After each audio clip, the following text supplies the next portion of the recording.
Welcome to another edition of AARP Foundation Experience Corps in the community. My name is Owen, and I am your host. I am also the volunteer recruiter for the AARP Foundation Experience Corps program.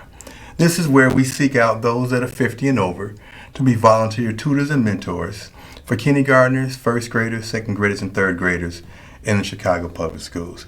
If you love children, if you love to read, if you're looking to increase your sense of purpose, we have a phenomenal volunteer opportunity for you. Give us a call at 312-660-8665. 312-660-8665. Today we have in the studio Black Butterfly, otherwise known as Stephen L. Carter Sr. That's my mother's name anyway. Well, she didn't name you Black Butterfly, did she? And Stephen is one of our longtime volunteers of the Experience Corps program. And he is also the managing editor for the current magazine. And he is a seasoned curator. So we're going to talk about how he plays his roles and how important being a volunteer is in what he professionally does. So thank you so much. And he is our show's producer. And I wanted everyone to know the type of talent that we have here at Experience Corps in our volunteers. Stephen, welcome to the show, sir. Well, thank you for letting me get on this side. Thank you. I've been begging him for months, years now. Could I just be on one time? And he finally let me be on today. We can change seats if you want to. Well, before we get into anything real heavy and deep, Stephen, you've been volunteering with us for the last, 5 years. Right. Why have you been volunteering so long, and what are you getting out of being an Experience Corps volunteers? Tell our viewing audience, the impact of volunteering has had on your life. It's been a very strong impact.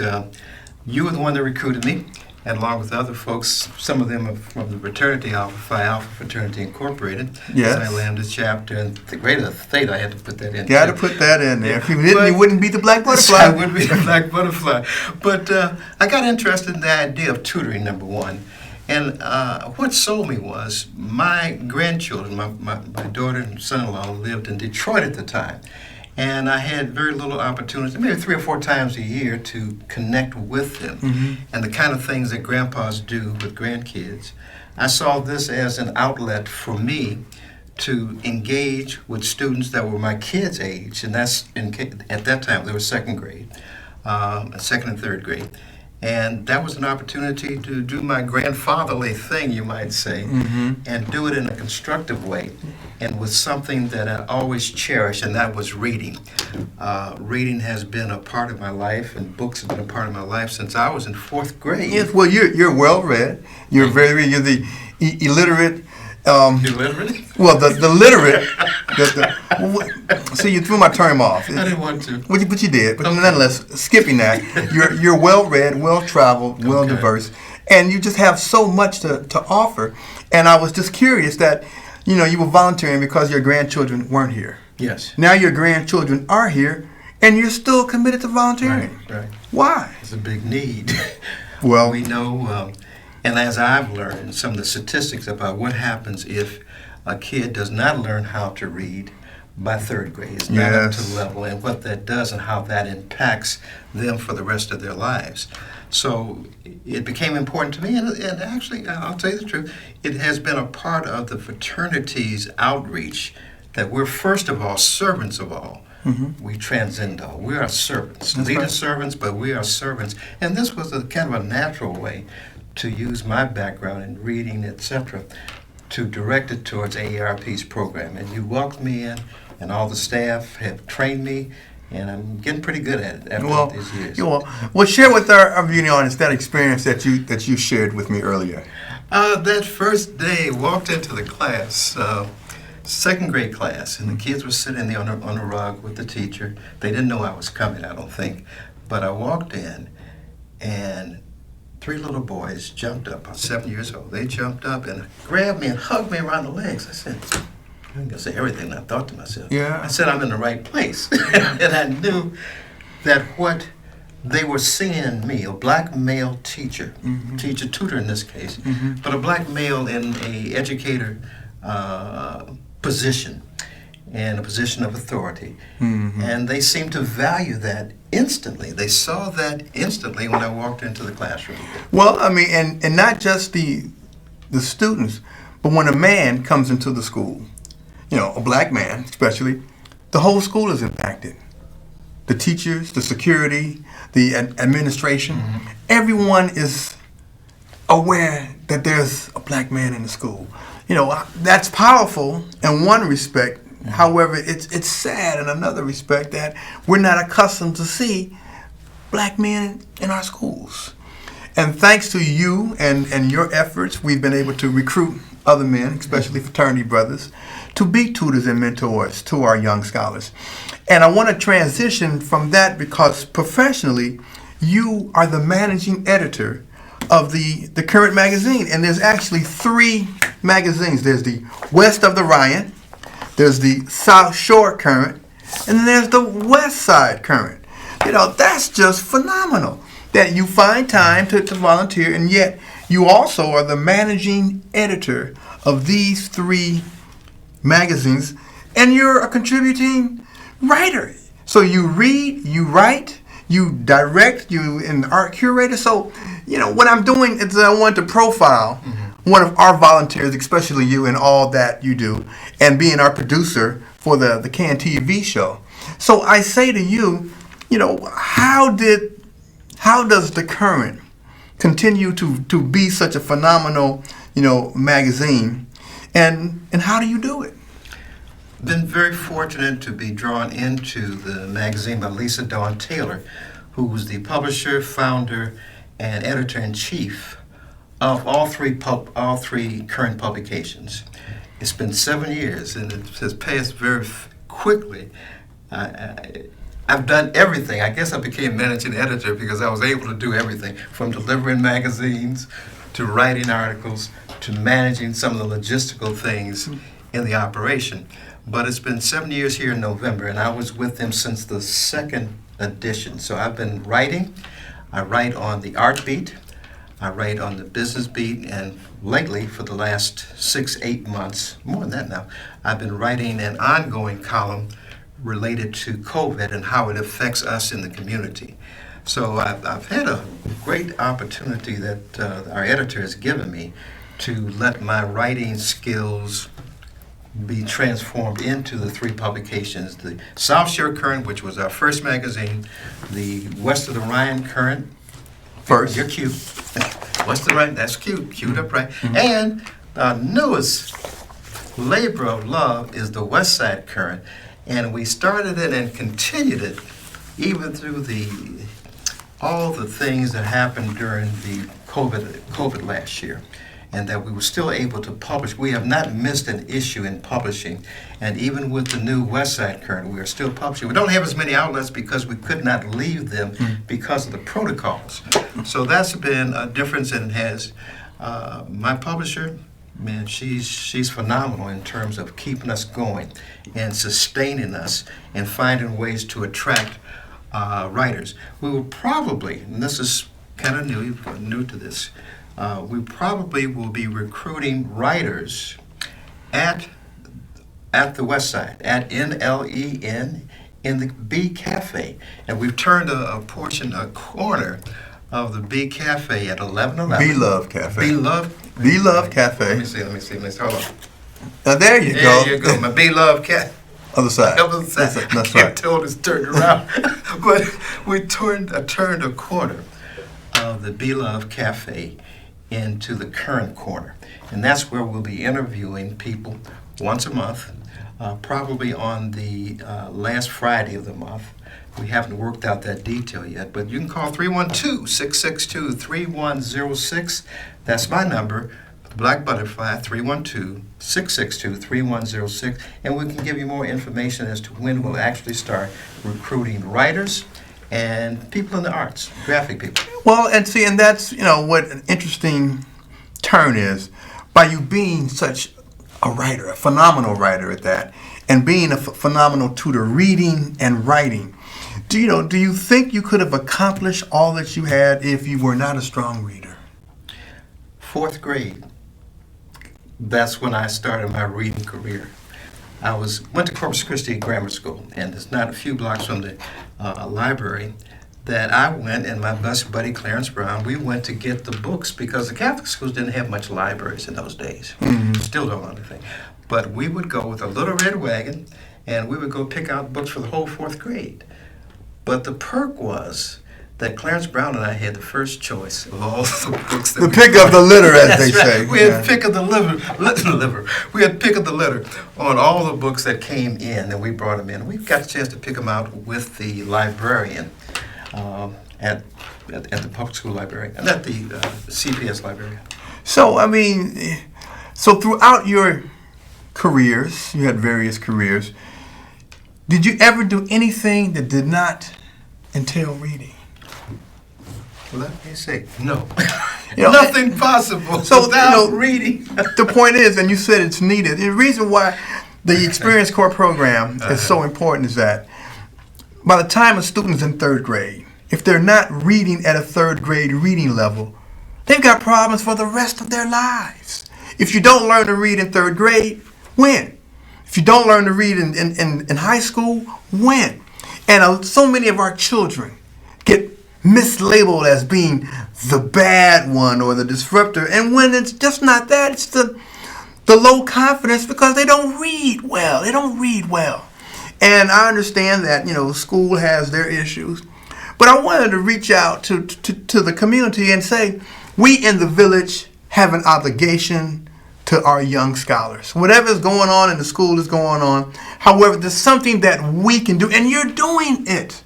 You are out there on the front lines. You're tutoring. You're helping our young scholars become better readers in order for them to be the next publisher, the next president, the next writer. And it's important that we understand how valuable our young scholars are and how valuable learning to read is. If I were on the other side of the booth with my producing hat on, yes, I would say time for a commercial. Oh, if you're just tuning in, this is the AARP Foundation Experience Corps. My name is Owen, and I am the volunteer recruiter. And we're recruiting volunteers that are 50 and over to be tutors and mentors for kindergartners, first graders, second graders, and third graders in Chicago public schools. Research says if a student is not reading at a third grade reading level by the time they're in third grade, it's not sure they're going to finish school or how successful they will be in life. We need your help to help our young scholars reach that benchmark of being at reading at grade level, and especially by third grade. We have here in our studio Brother Stephen L. Carter, better known as the Black Butterfly, who's been a seasoned tutor. He's tutored in Inglewood, and now you say in Inglewood. Yes. And he's also the managing editor of the Current magazine. So you can have a career and still volunteer. You can reach back out and help these young scholars. And now you're saying that you're looking for writers. You're recruiting writers on the West Side. West Side. And at the North Lawndale Employment Network, which is one of our targeted communities. We have 3 targeted communities. We have North Lawndale, we have Bronzeville, and the Inglewood community. And all 3 of these communities, you pretty much have a magazine in there. We pretty much covered the city of Chicago. Now, you did a phenomenal piece on the Black Star. Yes, that's one of my Real favorites. quick, share with our viewing audience, what is the Black Star and why the Black Star is so important to you? Well, Black Star, as many of you know, founded by Philip Jackson. Mm-hmm. And we were involved when they dedicated 35th, which is the southeast corner of 35th and King Drive is now Philip Jackson Parkway. And for those who are involved with the community and community involvement, civic involvement, Phil Jackson was the person that put life and integrity into community involvement and community engagement. So we are one of the supporters of Black Star with their executive director, Gloria Smith. She is the successor to Phil Jackson. And it's been a good experience with them because they outreach into many of the same communities that we outreach to. Yes. And that's yes. made a difference too. So they're pretty much around the city too, maybe not extensively, but in the major areas that need attention, that need the kind of services that they give or that they bring out or publicize. What was Philip Jackson's motto? Oh, hold on. You know it. It's learn read or skill. Educate or die. Or die. Educate or How die. did I get that? And what I've done was to modify it, read or die. Yes. Our young scholars, if they don't read, they will emotionally and physically die. We depend on this next generation of readers. The more you read, the more you lead, the more you lead, the more you read. And we can't do it alone. And we are looking for volunteers in these 3 target communities, North Lawndale, Bronzeville, and Inglewood. Bronzeville, right? And Inglewood, to be that grandparent, if you will, to help our young scholars go on to the next level. I got to tell you, this connection between reading and Philip Jackson. I knew Philip Jackson since he was a clerk at Crocs and Britanno's. That's some time ago. Crocs and Britanno's. That bookstore doesn't even exist anymore, does it? It was on Wabash between Monroe and Madison, I think, down in the basement, or Monroe and Madison. That was our Saturday outing to go to Crocs and Right. Britanno's, yes. And that's where half my paycheck went on payday at Crocs and Britanno's. That just shows you that my love of reading has been constant. And Philip Jackson was the one that gave me some discounts, because before there were discounts to people, he gave me discounts. But I remember him before he became vice president of Crocs and Britanno's. Well, relationships are so very powerful. And as a tutor, as well as a mentor, you are helping our young scholars understand the value of these relationships, because you're building relationships with them. And for the last 5 years, the story that you once shared with me where the young scholars wanted to go home with you, that was just heartfelt and touching, and it just showed a sense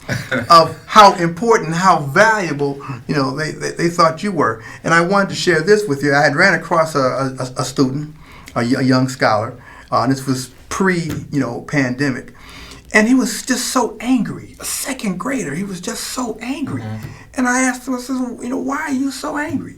And he didn't say anything, and he just, moved on. I just took it, these young kids. So about a month later, I ran into him again, and he was still angry. I said, why are you so angry? And he looked back and he revered. He said, you want to know why I'm so angry? I risk my life trying to get to school every day, not knowing whether or not there's going to be anybody in my house when I get home. Mm-hmm. And I want to grow up. However, I'm not sure that I'm going to live for tomorrow. And to be a second grader, to say that, it just blew my mind, because I didn't experience that as a second grader. I'm thinking all kids are having a wonderful time, happy time, growing up, wanting to go to school, not realizing the reality of some of our young scholars, of what it takes for them to even get to school. I had a young second grader who was just about this size. She was just a little tyke.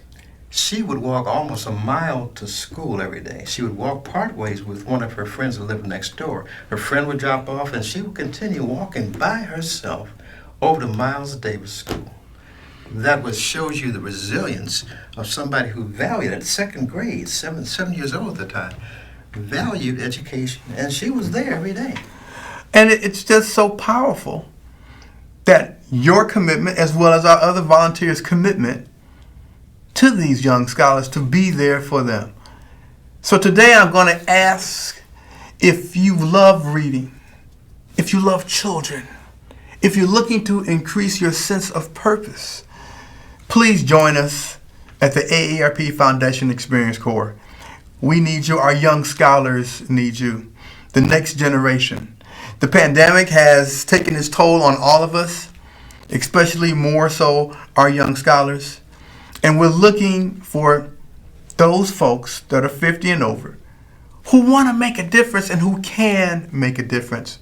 Give a call, 312-660 8665. 312-660-8665.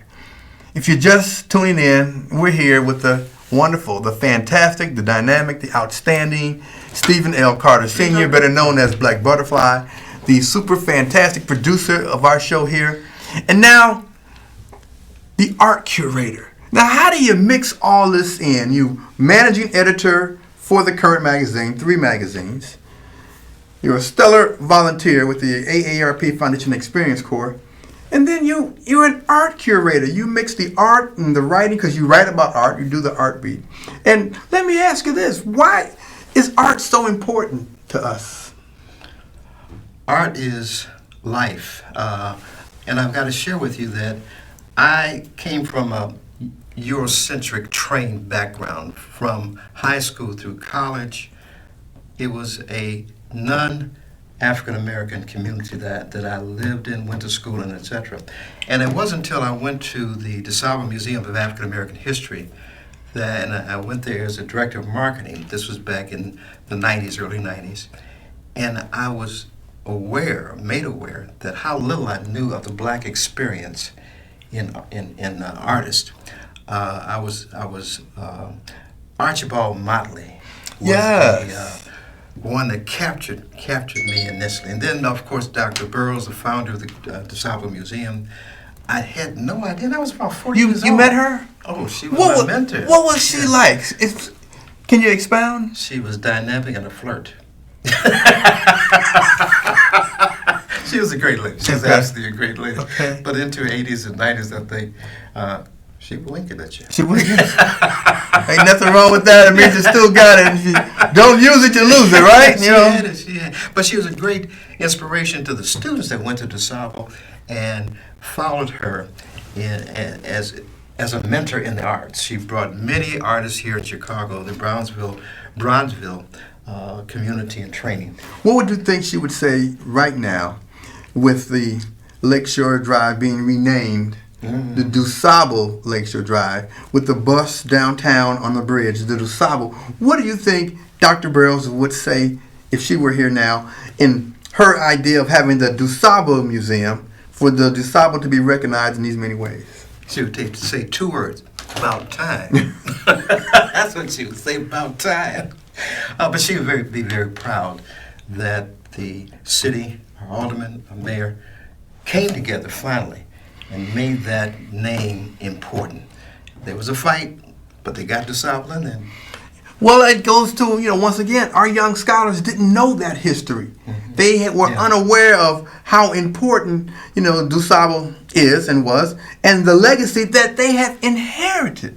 And through the arts, through the writings, we get the opportunity to teach them, to share them on life's journey. I read in the paper recently, and I'd heard this before, there's so many kids in Chicago who have never been to the lakefront. How could that be? How could that be? Never been to the Magnificent Mountain. Never been to the lake. It's impossible for me to fathom that idea. Yeah. And my students who were on the far west side would often dream about going to the lakefront. I said, well, let's go. Well, what do you mean, let's go? Let's go. Let's hop on the bus. Well, at that point in time, you had to get special permission to do those things. And I reached out to the parents, and the parents were somewhat leery because they hadn't been to the lakefront. And as I was standing on the top floor of Nichols Tower, which formerly was the Sears Tower, and on the 14th floor, you can overlook the city, downtown, and I just see what a whole new world lies, for our young scholars out there. So I want to encourage them to continue to grow, to continue to travel. The city of Chicago has so much to offer. The more you read, the more you lead, the more you lead, the more you read. And we need our young scholars to be the best readers that they can be, which means we need you. We need your help to be tutors and mentors for our kindergartners, our first graders, our second graders. Come join Stephen. Well, come join Stephen Carter on the front lines and be one of those volunteers. Yes. I would say this, that you shouldn't be afraid to be a volunteer. We've got some excellent trainers, experienced educators who know how to train folks who have not been educators in tutoring. You're tutoring. You're not expected to come up with a curriculum. We have normally 2 days of training per semester, and we get updated on things, but we get excellent training. They make us comfortable with being a tutor. They teach us how. We work in conjunction with the teacher and who is the instructor. So we just supplement them. And they're so happy for us and what we give to those 3 kids. We basically have 3 kids at a time for half an hour. So I have 3 kids twice a week, one at 8, one at 8:30, and one at 9 o'clock, that we tutor during that period. We go off a little to the corner to another room, and we read. We get to it. We get to it. Now, did the training adequately prepare you to do this? What AARP, the team that they put together to train us, been great educators who've been at this. Vanessa Atkins is one of my favorites just because I've known her for so long, and she was one of the people that I have known. You knew her prior to the program. Prior to the program. From the art world. From the art world.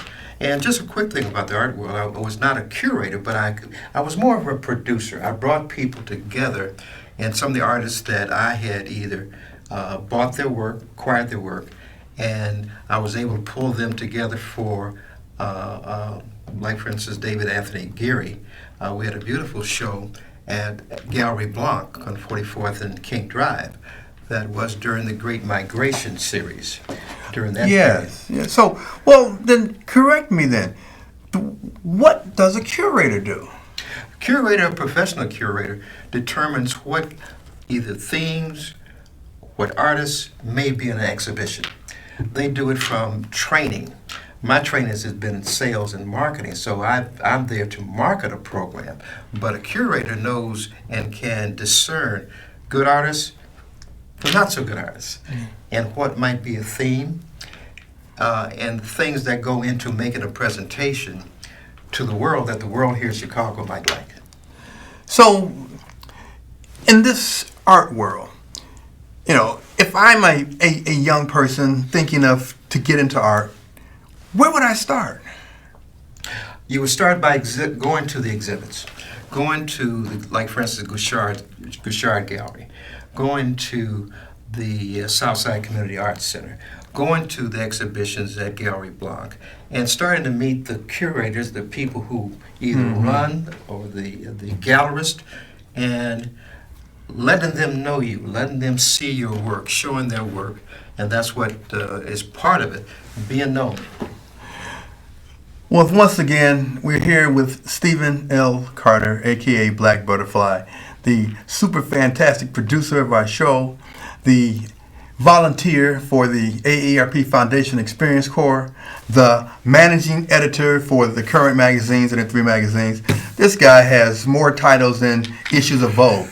And my name is O.S. Owen, and I am your host, and I'm the volunteer recruiter for the AARP Foundation. Give a call at 312-660-8655. 312-660-8655. And join myself and join Brother Stephen L. Carter. I gotta tell you this. Yes? It's not as easy being on this side. Oh, well, see I there? have to give you credit now. See there? You're really, See I know there? you're a master at this. Well, but it's well. much easier for me to be in the booth than out here like you in the spotlight. Well, thank you so much for joining us and allowing me to feature you, one of our volunteers. Until next time, this is AARP Foundation Experience Corps in your community, signing off. Peace. Namaste.